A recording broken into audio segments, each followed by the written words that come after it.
In a reality that refuses to understand and often breeds denial, the Demon King refused but to ignore the truth standing before him, where he stood stunned by the inability of his black flames, which he had long boasted of, to scratch the heroes. Wondering bitterly how the hero's blade managed to pierce his hard scales and settle in the depths of his heart, he could not comprehend what was happening, for he saw himself as superior to everyone, he who entered the Demon King Academy at the top and graduated as the exemplary student, and had dedicated himself to studying the Demon King standard, that foundational theory established by the first emperor, with a depth and sincerity surpassing anyone else. He applied the rules to the letter, building the tower and kidnapping princesses as the standard requires, then nurturing the heroes who came to save them, believing that their anger and sorrow were the ultimate feast for a demon king, and that killing them early was a waste. The standards taught him to fatten them up before devouring them, for the stronger the hero, the more delicious the meal, and he followed this approach with absolute devotion, believing that world domination was only a matter of time. And after absorbing the emotions of anger and sorrow from countless beings, he became a demon king unmatched in power. Thus, lying in the dirt covered in blood, he screamed, questioning the reason for his end in this humiliating manner, his eyes filled with confusion and shock at this illogical defeat.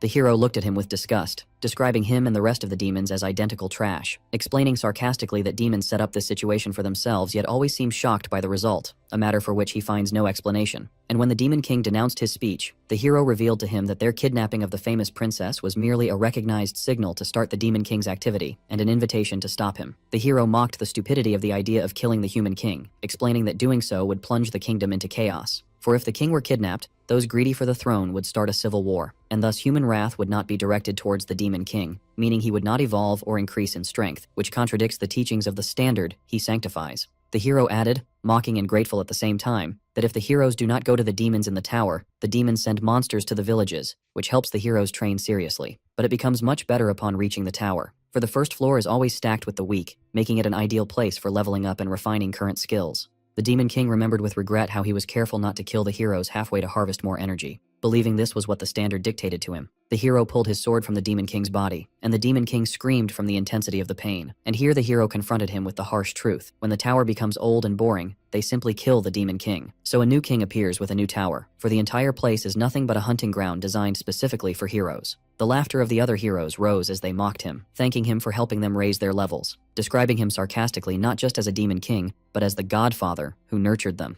The heroes stood over the body of their exhausted opponent, expressing rudely their satisfaction with the abundant loot, and thanking him sarcastically for providing the best place to increase their levels and train hard. The Demon King repeated the word, Godfather, in daze, disbelieving the shock he received that his great tower was to them nothing but a training ground for collecting points. And despite the hero's admission of his opponent's toughness and that many heroes had met their demise, he belittled those sacrifices, considering with indifference that they only contributed to increasing his personal fame, while the hero was bidding him farewell dismissively in preparation to kill him. The Demon King's anger ignited from the mockery and insult he was subjected to, wondering with a burning sensation about the futility of the Demon King's standard if this was the end. He refused to surrender to death in vain in this humiliating way, so he screamed with all his might, declaring himself. The Demon King, while immense energy began to gather around him, but before he could do anything, the hero cut off his head. And in the last moments of his life, he saw the other heroes laughing and mocking him, threatening them through his sharp gaze that they would pay dearly for insulting him, and swore a definitive vow of that revenge. But the hero stood beside him, warning his comrades against damaging the head due to his greedy desire to seize the horns. The hero suddenly noticed strange sparks emitting from the body lying before him, as the Demon King decided in those moments to sacrifice the last drop of his life to achieve his goal. The hero realized too late that something dangerous was about to happen. The hero screamed, ordering his comrades to flee immediately. A terrifying energy exploded from the Demon King's body, causing a massive boom, and everything vanished amidst a huge explosion and the panicked screams of the heroes. In the final moments of the Demon King, he realized bitterly that the standard was completely wrong and that the heroes used it to mock them. He wished to get one more chance to ignore that standard, and even feed it to the goblins in revenge for what happened. A voice calling the name Piers Dias pierced the stillness of the darkness, causing him to wake up and open his eyes suddenly. He looked around in extreme confusion, trying to comprehend what was happening, and wondering in amazement if he was still alive. Voices rose urging him to advance quickly to the podium, to realize that the name being called belonged to him. Piers Dias was in shock at what was happening, while another person urged him to ascend the podium. The academy principal interrupted him, scolding him for his distraction on his graduation day while being the genius student. And when his eyes fell upon the red badge, the symbol of completing the Demon King Academy, he realized he had returned in time 15 years into the past, specifically to the graduation ceremony. As the graduates were asked to ascend the podium, He realized, despite his ignorance of the reason for his return, that this was his golden opportunity. One of the professors asked him to prepare as the top student, Piers Dias, to take the oath on behalf of the new Demon Kings. The glowing laws stood before Piers Dias, reminding him of the Demon King standard, which mandates building a tower within the domain, kidnapping a prince or princess, playing the mastermind role by causing chaos and leaving clues, nurturing heroes to harvest energy from them, and finally filling the lower floors with weak monsters to increase difficulty gradually. He looked at them with disgust, for those standards he had previously memorized by heart until he was nauseated by them, and devoted his entire life to adhering to their principles with extreme precision, were in his eyes now nothing but the garbage that led him to his doom and turned him into a mere puppet manipulated by heroes. While standing amidst the graduation ceremony, he asked himself about the point of swearing before everyone to follow these rules for the rest of his life, while knowing their catastrophic result. He felt an overwhelming rage at the mere thought that they would ask him to follow those laws again. His silence did not last long, as the official called him, asking him to step forward to recite the great standard as the top of his class. But Piers interrupted expectations with his shocking and curt reply when he announced his total refusal.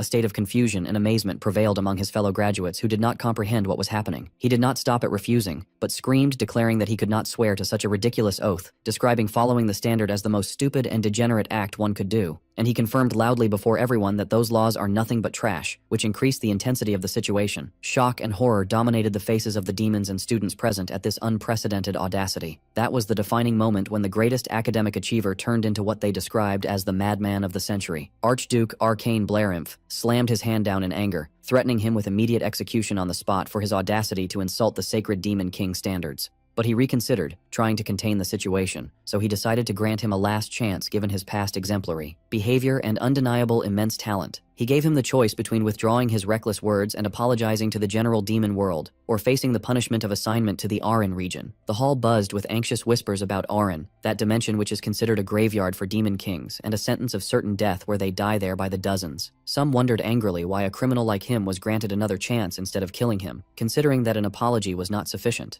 The Archduke warned him in a stern tone that Auran is the worst region where countless demon kings lost their lives. But Piers interrupted him coldly and defiantly, asking to be sent there immediately. He announced his determination to go to prove that the Demon King standards they sanctify are just nonsense, which struck the Archduke with complete astonishment. The Archduke lost his patience and screamed, scolding Piers, describing him as hopeless, and issued an immediate order to transfer him to Auran as his deployment zone. He decided to strip him of any privileges usually granted to top demon kings, and deprived him of any demons accompanying him. The gate opened to swallow him with a strict order banning him from returning to the demon world until the conquest was complete. While falling through the portal, he accepted his fate, considering it an expected result of the chaos he caused. He realized in those moments that Auran is the place where the heroes who killed him in his previous life reside. He remembered that even before turning back time, he had chosen Auran himself in his first life out of arrogance and the belief that the strongest must conquer the greatest difficulty. He admitted to himself that arrogance was what cost him his life previously, because the abundance of heroes there exploited his blind adherence to the standards. Finally, he landed safely, spreading his wings amidst the snows of the Irgest Mountains in the northern continent, ready to start his new journey. Piers resolved this time not to allow a repetition of what happened previously, deciding that he would be the one to exploit the heroes' standards for his benefit instead of being their victim. Events returned to before the start of the graduation ceremony. Gordon Derrick was preparing with extreme care, grooming his appearance as the first and best graduate of the Demon Academy. According to the regulations of the demon world, the Academy trains demons to serve kings, such that the top demon is assigned to serve the top demon king. This privilege sparked the envy and jealousy of other graduates who came in second and third, wishing they had exerted more effort to gain the honor of serving Lord Piers. Gordon saw that all demon kings were great, but he firmly believed that no one matched Lord Piers in greatness. He viewed him as a miracle appearing once in a millennium, a descendant of demonic dragons whose mention history would immortalize, considering graduating in the same year with him a massive blessing. His imagination ran wild, envisioning that together they would be able to conquer any dimension, imagining a huge statue bringing them together as a great king and his loyal assistant. He resolved with intense enthusiasm to carve his own name as well into the glorious pages of the demon world's history. But those rosy dreams collided with a shocking reality when he remembered the moment Piers screamed describing the standards as garbage. Gordon was struck by an overwhelming shock that shattered his perspective, disbelieving that his idol despised the sacred standards. His mental image was completely destroyed amidst extreme amazement and horror at his king's words. The scene shifted to the deep region of the Irgest Mountains in the northern continent, where Gordon arrived carrying heavy bags amidst the snow. Signs of confusion and despair appeared on him as he wondered why all this happened. Piers was surprised to see him there, for he had been told previously that no demon would accompany him, yet one was sent in the end. When he looked closely, he recognized him and welcomed him. Gordon initiated by asking him while breaking down about the reason for doing that reckless act, but Piers pretended not to understand, asking what he meant. Gordon exploded in anger, reminding him of his insult to the standards before everyone, and that this caused their exile to the deadly Aaron region, certain that he would die because of him. Piers tried to calm him down, mocking that he would tear his hair out from extreme worry, to which Gordon replied screaming that his hair was not the problem now. In those moments, Piers compared his assistant's current state to what he was before turning back time, where he was characterized by confidence and calmness. He remembered when Gordon used to encourage him, confirming that together they could overcome difficulties, and even claimed he wouldn't have felt enthusiastic had the mission not been in Aaron. Piers realized that the state of panic affecting Gordon was justified given the difference in circumstances, and decided not to tell him the truth of his time travel so he wouldn't think him crazy. After catching his breath with difficulty, Gordon apologized for his previous breakdown and decided to commit to his duty given the reality. He soon returned to clinging to the standards, reminding that the first rule requires building a tower, but emphasized that it shouldn't be hidden or in a very harsh environment so heroes could find it. He pointed out with concern that their current location is surrounded by towering mountains and powerful monsters, making it dangerous and impossible for humans to reach, suggesting moving to another place. Piers rejected the proposal firmly, announcing his decision to build the tower in this specific place. He took out the tower seed and planted it in the frozen ground, explaining that it needed Demon King's blood to grow. Gordon was stricken with panic again, accusing him of violating the standards and throwing the Demon King's pride to the wind, to which Piers answered coldly that he never swore to follow those laws. Deep inside, Piers understood his assistant's disgust, realizing the difficulty for a demon to deny a doctrine carved deep into his bones. Piers justified to himself the difficulty of rejecting the standards, considering that unless one experiences death or something equally drastic, one cannot deny them because they are part of their composition as demons. He cut his hand sharply, directing his speech to Gordon to listen well, emphasizing that the Demon King standards are just garbage, specifically mentioning their current region, Aaron. His blood flowed onto the tower seed to activate it, and the seed responded immediately, releasing a red beam of light and creating a magic circle in front of them. Piers explained that the reason lies in Aaron being overcrowded with heroes beyond description. While the tower was performing the identification process with its user, Piers Dias of the Black Flame Demonic Dragon Clan, and the tower began actually appearing. Piers revealed to his follower the bitter truth, that humans, after destroying countless towers, realized how they work and used the Demon King standards as a weapon against them, which explains the constant death of kings in this region. Before Gordon's amazement, Piers mocked, saying they should be named Hero Standards, because they no longer serve demons. The summoning of the towering tower amidst the snow was completed,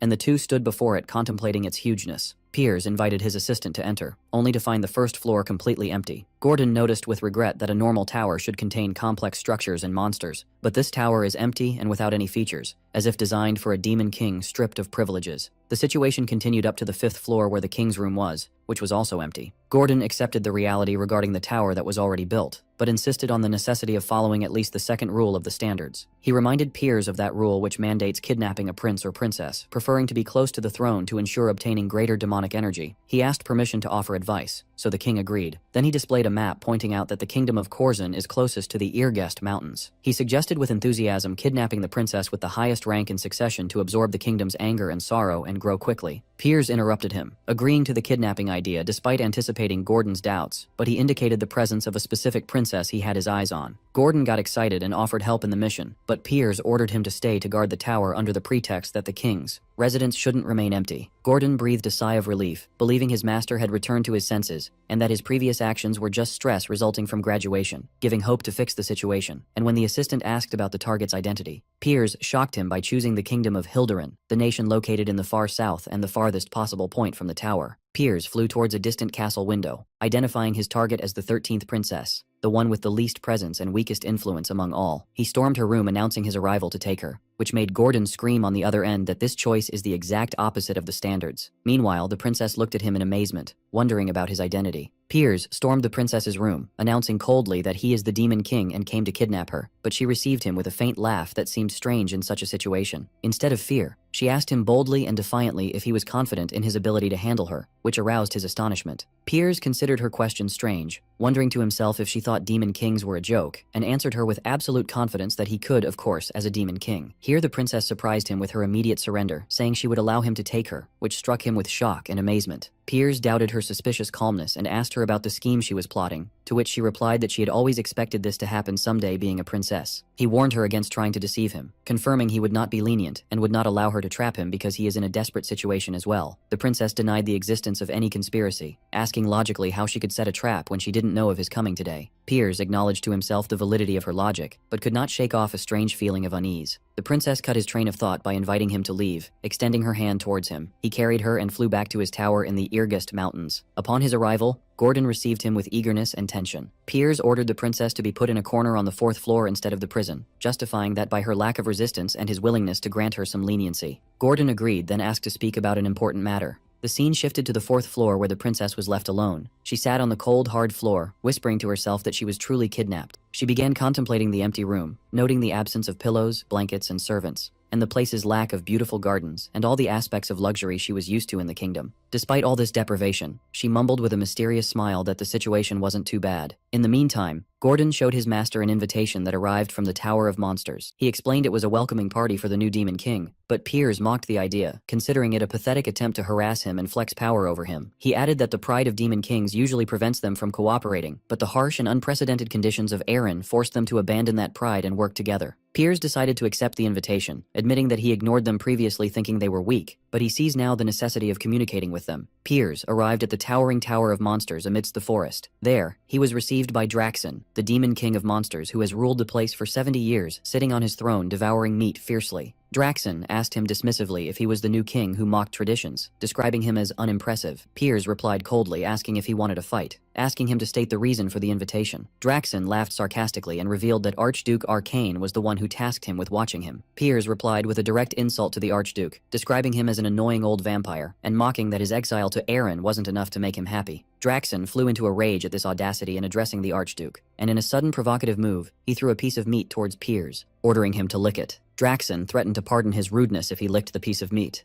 but Piers ignored his threat with a rhetorical question, asking if Draxon really didn't know the reason for his presence here. Draxon explained arrogantly that he knew the reason, which is Piers' mockery of the sacred Demon King traditions. Piers interrupted him and reminded him that those traditions forbid them from killing each other. Then he stomped the ground with his foot, causing it to crack from the force of the impact. Draxon was shocked by his strength. Piers wondered sarcastically if he really believed he would adhere to that rule. Draxon felt a terrifying aura emitting from his opponent, making him realize too late his misjudgment of the situation. He tried stammering by mentioning Archduke Arcane and his orders to ensure the kidnapping of a princess, threatening Piers with losing his authority if he didn't submit a report within a month. Piers interrupted him coldly, telling him he expected this talk, and revealed to him that he had actually kidnapped a princess. He added in a tone carrying an implied meaning that she fits his taste perfectly, which aroused Draxon's confusion. Piers left the Tower of Monsters, leaving Draxon behind. Then he returned to his tower in the Irgust Mountains. Gordon praised his master for showing the greatness of the Demon King, but Piers downplayed what happened, confirming that it wasn't special and that his opponent wouldn't dare do more currently. Despite that, he stressed the necessity of preparation and ordered Gordon to check the princess's condition to learn how to exploit her. In his heart, Piers felt worried about the stance of other Demon Kings, realizing that their union against him would pose a major obstacle. He admitted that the consequences of mocking traditions were greater than he expected, but he insisted that if time went back, he would choose the same path again, preferring death over bowing to that garbage. He resolved not to repeat the mistakes of the past and to build his foundation from scratch this time. Although he expected to get few energy points from kidnapping a low-ranking princess, he considered it the safer option, but he was suddenly shocked when he checked his points and found them exceeding 13,000 points, which aroused his extreme astonishment. His thinking was interrupted by the arrival of a video message from the Tower of Monsters, making him wonder about its content. Draxon appeared in the video congratulating Piers as a new Demon King, expressing his desire to offer a gift as a gesture of goodwill despite their bad first meeting. Draxon admitted that Piers' achievements in Aaron are not easy, showing admiration and wondering if his mockery of traditions was just a cover for something greater. Piers felt that something was not right. Suddenly, Gordon stormed the room terrified, screaming that there was a serious problem on the 4th floor. Piers rushed there to find an unbelievable scene. The floor that was empty and cold had turned into a lush garden full of flowers and butterflies.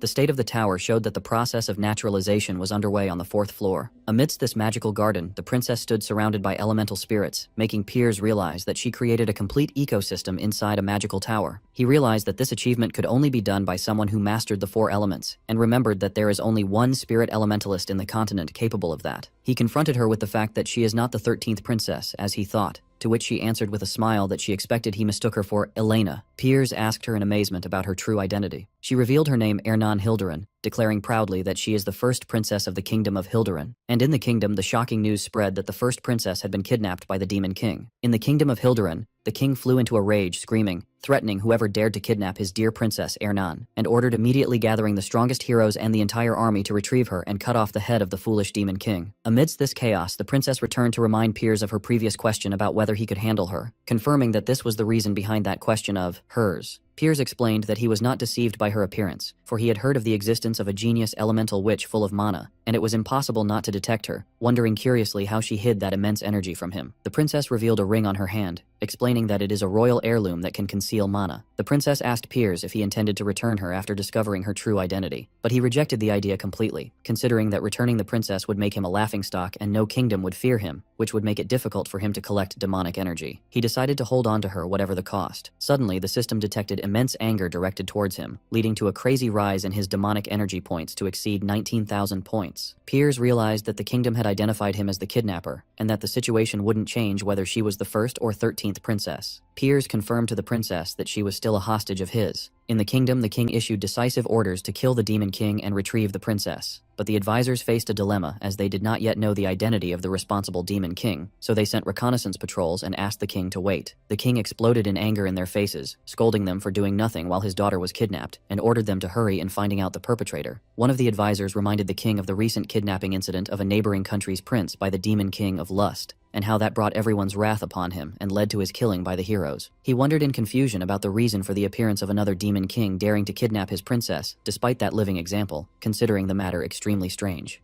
The rest of the advisors realized that something was indeed strange. The king deduced that the news indicated a new demon king. Suddenly, a soldier arrived to inform them of important information, where traces of teleportation magic were detected heading north towards the Irgest Mountains. The king and his advisors were shocked by the destination, for the Irgest Mountains are located in the far north, while their kingdom is in the far south. In the Demon King's tower, Gordon expresses his worry about the arrival of the Hilderan Kingdom's army, but Piers was smiling with confidence, certain that the kingdom of Hilderan would not be able to reach him, given the danger of the road and the presence of many countries between them and the mountains. He had calculated the vast distance and the geographical and political obstacles preventing the passage of an army through other countries. Piers added that the intermediate countries would not open their borders to a foreign army, leaving them with only one option: hiring a heroes' guild. The king bowed to reality and ordered contact with the heroes' guild. But at the guild headquarters, panic and hesitation prevailed as soon as they heard the destination was the Irgest Mountains. The heroes refused to risk their lives in a place teeming with hellish monsters, considering that the king of Hilderan would be sending them to certain death. Piers predicted this scenario accurately, knowing that heroes driven by money would not risk going to a place that dangerous, and for this reason, he chose to build his base there. His tight planning and deep knowledge of Aaron impressed Gordon, who felt as if his master had lived in this place before, despite his apparent violation of the rules. In the kingdom, the king screamed in extreme amazement and anger at no hero stepping forward to take the mission, wondering how they dare call themselves heroes while failing to save the princess. The advisor tried to calm him down, explaining that heroes in the Aaron region are different from others, for they care about material profits more than anything else, making them extremely selective in their missions. Meanwhile, inside the tower, Piers was examining the system store, which offered him to purchase soldiers like skeletons at a cost of 10,000 points, or weaken dimensional interference, realizing that forming a suitable army would take a long time and huge resources. He sat on his throne thinking seriously, as he realized that his current demonic energy was absolutely insufficient to face a whole army of heroes. He remembered the old fear he knew well from his previous life. To overcome this obstacle, he issued an order to Gordon to contact Draxon immediately, announcing his intention to sell demonic energy for human money. Gordon was struck by overwhelming shock, screaming in amazement and disbelief at the idea. He tried to object, explaining that demonic energy is the currency of dreams that allows them to transcend the limits of their race, open tower features, and summon monsters, so how could he exchange it for cheap human money? Piers justified his decision that he was confident Draxon would pay a huge sum, and that without this money he wouldn't be able to stop the heroes with his current energy, and he confirmed there was one thing he could do using human money, directing his gaze towards the fortress city Holton Work, near the mountains. Piers arrived disguised in a mercenary outfit at the city gate, where the guards stopped him sternly, denouncing the madness of a mercenary coming to the Irgest Mountains alone and being suspicious of him. Instead of arguing, he threw a gold piece at them which made them freeze in place. He winked at them, indicating splitting the amount between them, which made them open the way for him immediately. He entered the city and resolved to look for a guide due to his lack of knowledge of the place's details. The scene shifted to the headquarters of the Crimson Falcon Mercenary Guild, where members were drinking relaxedly, and one of them suggested leaving soon, but the leader rejected the idea, considering the place ideal. The leader explained their philosophy based on letting soldiers fight monsters while they content themselves with collecting battle spoils, wondering what could be better than that. The conversation touched upon the rumors of the new Demon King in the mountains, where one of them mocked it, describing it as fake news because Demon Kings usually build their towers in places easy for heroes to reach. They continued mocking the news of the kidnapping of the Hilderan princess, ruling out the idea that a Demon King would cross the entire continent to kidnap a princess. One of them pointed out that the Heroes Guild refused the mission as soon as they heard the destination. They concluded in the end that the whole matter was just a play and a trick to extort more money. The leader agreed with their opinion, acknowledging the madness of these people when it comes to money. Suddenly, Piers appeared behind the leader, realizing then the reason for their behavior. The mercenaries jumped up terrified by his sudden appearance among them, wondering about his identity. Piers smiled sarcastically, noting that they seem widely knowledgeable about matters, making them ideal guides for him, and ordered that only one remain while the rest leave. The mercenaries attacked him, considering him an intruder and vowing he wouldn't leave alive. A violent fight broke out,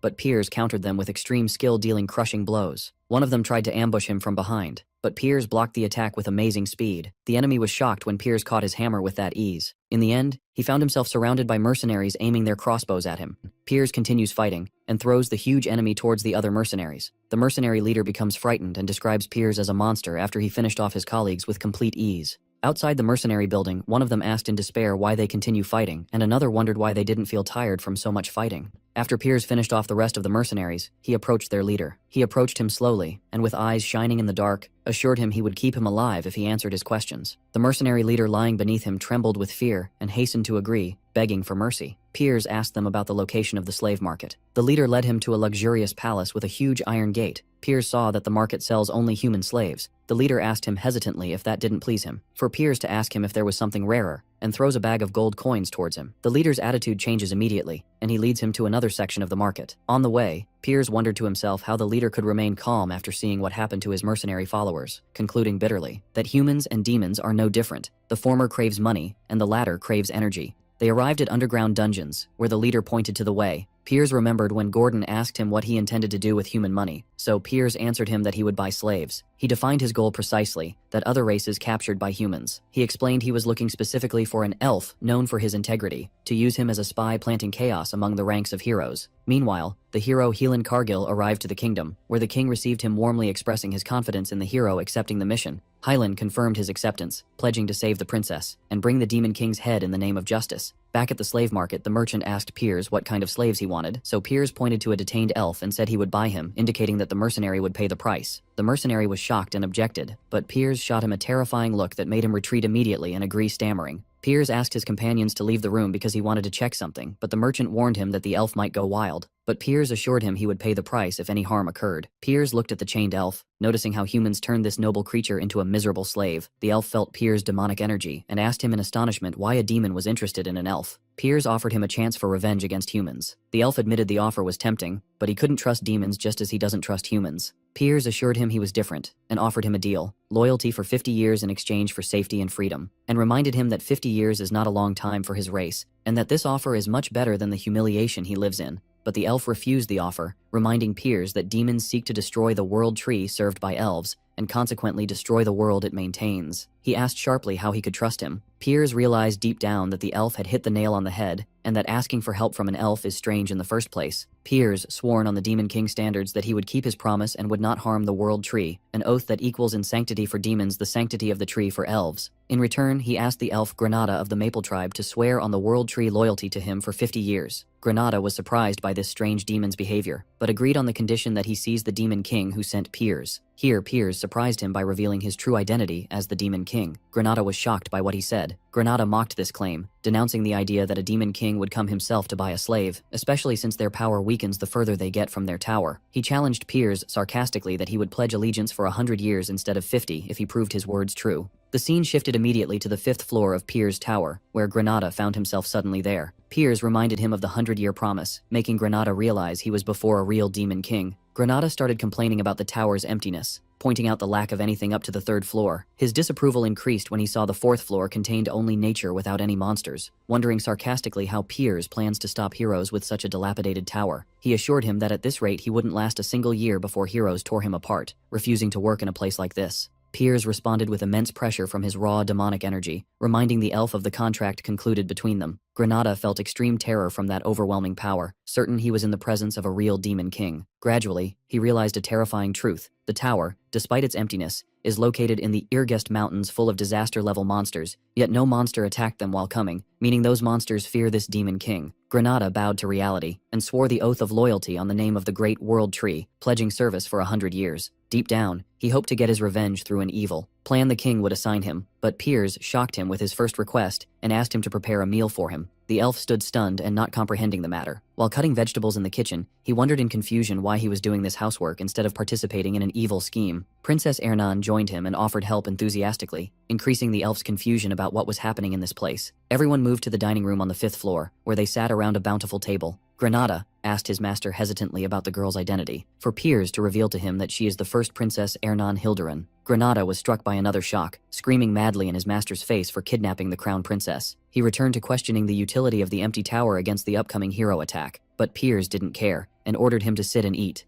explaining that this is the real reason for buying him. His cooking skill is excellent. The princess also sat smiling, while the elf drowned in complete confusion at this surreal situation. In the end, the elf wondered if Piers intended to make him fight the heroes on the 4th floor, but Piers denied that, confirming that if the heroes reached there, the game would have already ended because they would have crossed the Irgest Mountains. Piers revealed to Granada his intention to make him a spy, stirring unrest in the human world on his behalf, but pointed out the necessity of doing something else before that. He explained his need to test the elf's skills, which made Granada wonder to himself in amazement how to defeat a demon king inside his tower. Piers offered conditions for the confrontation, fighting with one hand and without using demonic energy, in exchange for reducing the contract duration by 50 years if the elf won. Granada accepted the challenge enthusiastically, vowing to give his all in this duel. The clash began with fast and sudden movements. Piers praised his opponent's movements, which were not affected by long years of slavery, wondering if he had absorbed mana from the 4th floor or enhanced his physical abilities, describing his style as fitting for the elf race. Granada responded with a powerful magical attack, confirming his abilities exceed a normal elf, and warning Piers against the mistake of choosing the opponent and place.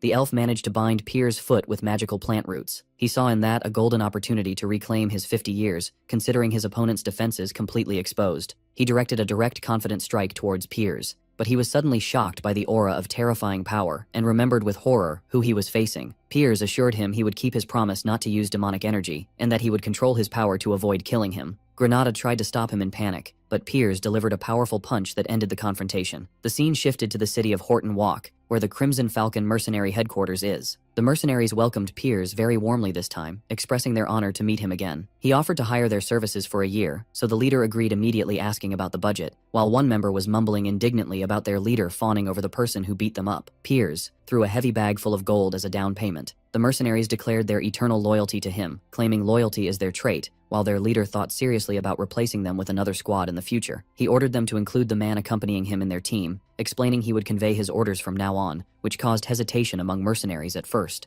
Granada stepped forward and introduced himself. Signs of misery and crying appeared on the mercenaries' faces as they embraced Granada after noticing his smashed face, a result of Piers beating him, which made them feel affinity towards him after they suffered the same fate. Piers thought to himself that these mercenaries, despite their average appearance, are professionals working in the Irgest region and cannot be easily replaced, and that the only hero who agreed to the Hilderin Kingdom's request is the hero Helan Cargill, who defeated the Demon King of Lust. Piers addressed the mercenaries as their new leader. Piers revealed the first mission, which is investigating the matter of the hero Helan Cargill, employed by the Kingdom of Hilderin. The mercenaries responded with enthusiasm and seriousness, declaring their obedience to orders. Piers returned to his tower, thinking about the next step after leaving the hero's matter to Granada. He decided the time had come to increase his personal power. Given that he sold all demonic energy points usually used to enhance the tower or king, his only remaining option to increase power is another means. His choice fell on the Soul Flower, a mana crystal that sprouts after absorbing nature's energy and grants its eater immense power. Piers thought to himself that the Irgest Mountains, due to harsh mana storms and strong monsters, their nature remained virgin, untouched by human hands, making soul flowers absorb nature's mana for long years and become extremely pure. He considered the place a buried treasure for these flowers,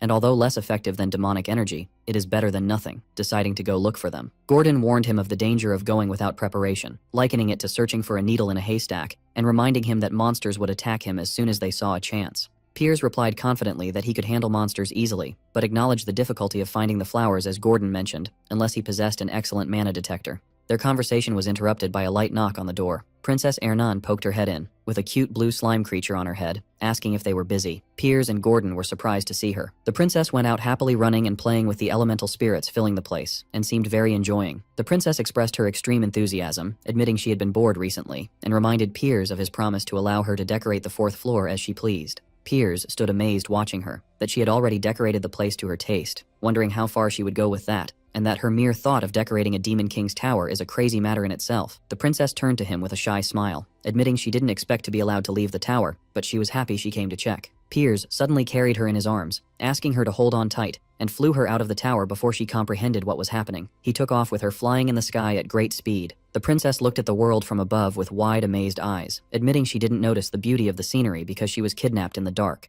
The view of the sunrise and clouds dazzled her, and she mumbled in amazement about how vast the world is. She remembered her monotonous life in the palace, where every day was a repetition of the previous one from magical training and studying rule, believing she would spend her whole life like that until she died. She told Piers that she might be the only person who flew over the Irgest Mountains. Piers didn't care about the information, but directed her attention to the task required of her. The princess asked him to call her by her name Ernan, since they would spend a long time together. Piers agreed but scolded her for forgetting her position, threatening to transfer her to the underground prison if she didn't use her spirits to find the soul flowers. Ernan apologized, and used her water and wind spirit to search. Piers expected the search to take time, but he was confident they would be faster than him. Suddenly, Ernan shouted that she found something. Piers landed in the specified location to find monsters around the flower and said there were guests who beat them to it. A group of huge monsters appeared, and Piers explained to the princess that monsters are a demon breed that left the demon world, asking them to obey his orders as a demon king, not touch the flower, and leave. But the monsters refused to obey, declaring they don't listen to demons' words and don't like them, and threatened to kill him. Piers laughed sarcastically, acknowledging Gordon was right, and realized his mistake in expecting logical thinking from monsters, deciding to burn them all and turn them to ash. The monsters attacked fiercely, screaming with intent to kill and protect what they consider theirs. The battle began amidst screams of pain and burning. The monsters attacked Piers, screaming in anger, but Piers burned everyone who stood in his way. One of the monsters directed his orders to hit the weakest first, pointing at Ernan. The monsters rushed towards her with immense force, but Piers fired scorching flames towards them, finishing them all off, while Ernan stood firm, remembering that orcs of the Bull tribe are known for their ability to bring down ogres if they cooperate, yet she saw them helpless even to get close to her. Piers released immense demonic energy, making Ernan realize its destructive power. In a moment, the scene turned into total destruction, where Piers stood alone amidst corpses. Ernan was amazed by the purity of mana emitting from a ruby spiritual flower with water and ice attributes she found amidst the snow, but Piers warned her against being greedy for it.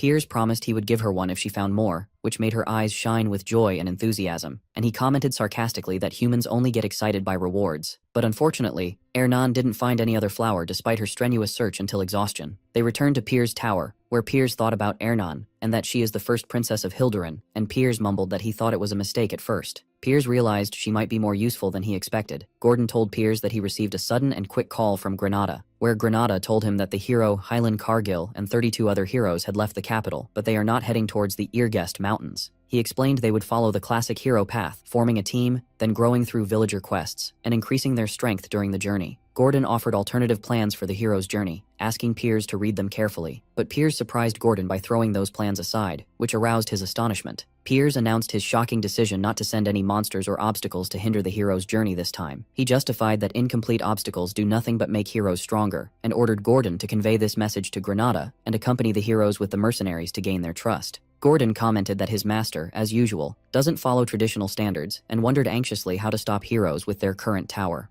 Piers reassured him he would reinforce the tower, but using a dwarf. Gordon objected strongly, considering that the presence of a dwarf alongside a human and an elf in the tower would make them a laughingstock. Piers scoffed at his followers' grumbling. Piers explained he didn't intend to rely on the dwarf himself, but on magical tools made by dwarves. He explained his diabolical idea. Since heroes are used to Demon King standards, they would expect weak monsters on the first floor, but they would be surprised by dozens of cannons. Gordon realized the heroes wouldn't be ready for that. Gordon shook his head in despair, admitting this plan strays far from familiar standards. Suddenly, Gordon screamed in panic, pointing out another kidnapping that just happened. The scene shifted to the city of Wolfnir, the underground city of dwarves. There, Logar Friedrich, the best blacksmith among dwarves, was practicing his work skillfully. Logar seemed indifferent, unaware that he became the next target for the rebellious Demon King planning to kidnap him.